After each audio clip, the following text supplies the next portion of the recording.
चीन के पास कुबेर का खजाना आ रहा है और उसका खजाना जितना बढ़ेगा उसकी विस्तारवादी की भूख उतनी ही बढ़ेगी। वो दुनिया के लिए उतना ही बड़ा खतरा बन जाएगा। लेकिन चीन ने जिस माध्यम से खजाना कमाया है वो माध्यम ही चीन के राष्ट्रपति शी जिनपिंग की लंका खाक कर देगी, और वो है कोरोना। चीन ने पहले तो कोरोना वायरस की बात सबसे छिपाई और चोरी छिपे अपनी अर्थव्यवस्था मजबूत करनी शुरू कर दी, और इस बीच चीन की चुप्पी की वजह से पूरे विश्व में महामारी फैलती चली गई। और यही वजह है कि चीन के नाम से नफरत जुड़ गई और दुनिया के कई देश चीन के सुपर पावर बनने के खिलाफ चट्टान की तरह खड़े हो गए। दुनिया के देशों का गुस्सा इस बात का है कि कोरोना बांटने के बाद अपने किए पर माफी मांगने के बजाय शी जिनपिंग सरकार ने और आक्रामक रुख अख्तियार कर लिया। जिस वक्त पूरी दुनिया कोरोना वायरस के प्रकोप का सामना कर रही थी, चीन ने हिमालय की पहाड़ियों में भारत से लेकर हिंद प्रशांत क्षेत्र में Taiwan, Japan, Vietnam, Philippines, Malaysia, Brunei और ऑस्ट्रेलिया जैसे देशों को उकसाना शुरू कर दिया, पुराने विवादों को कुरेदना शुरू कर दिया। यही वजह है कि भारत, अमेरिका, ऑस्ट्रेलिया और जापान जैसे देश चीन के खिलाफ एकजुट हो गए। नेटो की तर्ज पर क्वाड ग्रुप बनाया गया है। ड्रैगन पर नकेल कसने के लिए अमेरिका ने अपने जंगी जहाजों को प्रशांत महासागर में उतार दिया है। इसके अलावा क्वाड देशों के विदेश मंत्रियों ने बैठक की, जिसमें अमेरिका के विदेश मंत्री माइक पॉम्पियो ने खुलकर चीन की आलोचना की और मित्र देशों के साथ खड़े होने का ऐलान किया। चीन से व्यापारिक संबंध खत्म हो रहे हैं तो भारत ने इसका विकल्प भी ढूंढ लिया है। सरकार जल्द ही ताइवान के साथ ट्रेड वार्ता कर सकती है। फिलहाल मोदी सरकार ने ताइवान की 3 कंपनियों को भारत में स्मार्टफोन बनाने के लिए इन्वेस्टमेंट की मंजूरी दे दी है। इससे 10,50,000 करोड़ रुपए की उगाही हो सकती है। वाणिज्य मंत्रालय के आंकड़ों के मुताबिक भारत और ताइवान के बीच साल 2019 में कारोबार 18% बढ़ के $7.2 बिलियन पर पहुंच गया। यानी चीन को जो मुल्क परेशान कर रहे हैं वो भारत के नजदीक आते जा रहे हैं, चाहे वो बात अमेरिका से शुरू हो या फिर अब ताइवान हो।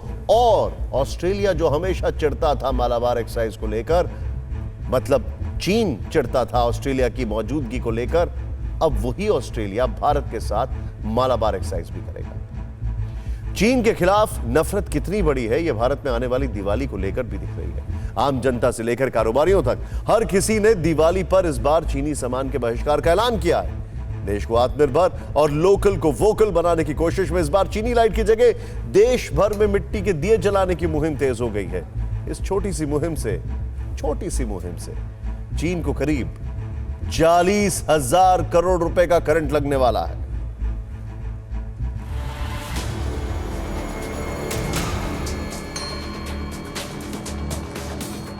दिवाली पर अब की बार चीनी सामानों का टोटल बहिष्कार। मिट्टी और गोबर के दियों से सजेंगे घर द्वार, ड्रैगन पर आत्मनिर्भर भारत का वार। सरहद पर पिछले 5 महीने से जारी तनाव के बीच भारत ने चीन के खिलाफ वो दांव खेला है जिससे ड्रैगन की गर्दन तो गर्दन, कमर तक टूटने वाली है। इस दिवाली हिंदुस्तान की जनता और कारोबारियों ने मिलकर चीनी सामानों का बायकॉट करने का फैसला किया है।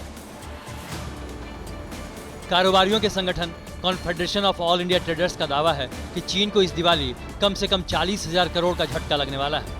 हर साल दिवाली में घरों को सजाने के लिए भारत में 70,000 करोड़ का कारोबार होता है, जिसमें 40,000 करोड़ के सामान चीन से आते थे। इस बार ज़्यादातर सामानों की आपूर्ति मेड इन इंडिया प्रोडक्ट से की जाएगी, चाहे वो रंग बिरंगी बिजली की लाइटें हों या फिर घर आंगन को रोशन करती मिट्टी और गोबर के पारंपरिक दिए हों। देश के कोने कोने में आत्मनिर्भर वाली दिवाली की तैयारी जोरों पर।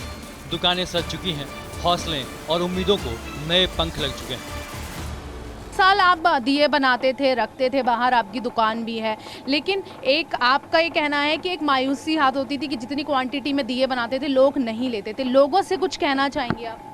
लोगों को क्या, लोग सस्ते की तरफ ज़्यादा जाते हैं और अब चाइना भी एक ये था कि ज़्यादा सस्ता माल बेचता था तो वो लोग वहाँ की तरफ ही देखते थे, लेकिन अब चाइना से ही बंद हो गया तो एक ही ऑप्शन रह गया लोगों के पास कि अब इंडिया के प्रोडक्ट खरीदे, तो अब वही खरीदने पड़ेंगे। इस बात को लेकर के आप खुश हैं कि लोग चाइना का माल नहीं खरीद रहे हैं, झालर नहीं खरीद रहे हैं और आपके दिए लेने के लिए? जी बिल्कुल, इस बात से तो हम बहुत खुश हैं कि जो चाइना की झालरें हैं इस टाइम पे नहीं आ रही है और बहुत कम उनकी सेल होगी। और हमें आशा है कि जो हमारा सामान है, ये जो दिए हैं, ये अच्छे से इनकी बिक्री भी होगी। और दूसरा, ये जो दिए हैं हमारे लिए बेनिफिट है। ड्रैगन को रुलाने वाली इस दिवाली में मिट्टी से बने दियों की मांग बढ़ गई। तस्वीर गणेश चतुर्थी के त्योहार से ही बदलने लगी। दिवाली से पहले नवरात्रि में भी इसका असर देखने को मिल रहा है। दिल्ली के जो बाजार चीनी लाइट से सजे रहते थे, अब वहाँ दिए ही दिए नजर आ रहे हैं। अब जो मिट्टी के दिए बिक रहे हैं उस पे आपको क्या दिख रहा है पहली बार जो हो रहा है? जैसे कि हमेशा चाइना से आई हुई लाइटें वगैरह बहुत ज़्यादा होती है मार्केट में। अब से हम लोग ट्राई कर रहे हैं कि सबसे ज़्यादा दिए हों, हमारे लोकल इकोनॉमी को हम सपोर्ट करें, आत्मनिर्भर भारत को सपोर्ट करें। तो हम बेसिकली ट्राई कर रहे हैं कि हम इन्वायरमेंट को सपोर्ट करें और आत्मनिर्भर भारत की तरफ बढ़ें। दिवाली पर चीनी सामान के बहिष्कार के साथ कामधेनु दीपावली अभियान भी शुरू किया गया है, जिसमें दिवाली से जुड़े 12 प्रोडक्ट गाय के गोबर से बनाए जा रहे हैं।